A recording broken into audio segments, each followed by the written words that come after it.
pleased to be joined by Jeff Legwold, senior writer at ESPN. And Jeff, the Broncos just wrapped up the first week of OTAs. Of course, we got to talk quarterback Case Keenum.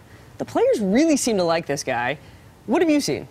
Well, spring, nothing blooms in spring like optimism. So I think the honeymoon is fully in session. But basically the players are reaffirming why the team signed him. A veteran, proven quarterback who's been through tough times and has responded to tough times.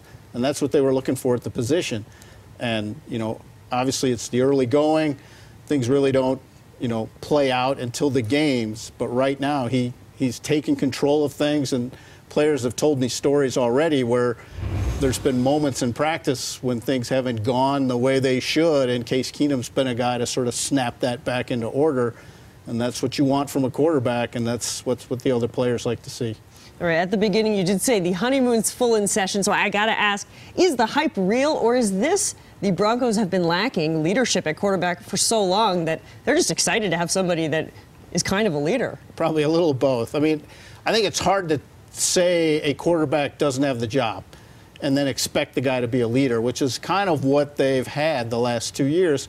Yes, Trevor Siemian won the job in training camp twice, but they never really said Trevor's the quarterback moving forward. It was always, we'll see how it goes, that we like what Paxton's doing in practice. It's hard to expect a guy like Trevor Siemian or Paxton Lynch or even Brock Osweiler last year to be a leader when they wouldn't confirm the job more than week to week. So I think Keenum has the luxury of, the people running the team having told the team this is the quarterback, sort of deal with it and listen to him.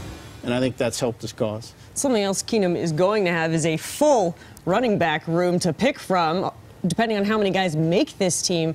This looks to be like one of the biggest competitions of the summer. What should Broncos fans and people expect from the running back competition? I think Devontae Booker will open camp as the starter, and I think people can look for Royce Freeman to push him for the job. I think ultimately they could have some sort of combination between Freeman on early downs, Devontae Booker on longer yardage, third down work, because he is a great receiver and he's a little more advanced in pass protection right now, which is always the key on third down and passing down. So I think eventually Royce Freeman, the rookie, is going to be in the mix, but Booker will open as the starter, and then we'll see how it goes from there. And on the other side of the ball, Shane Ray, the Broncos decided not to pick up his option this year. What do you think went into that decision?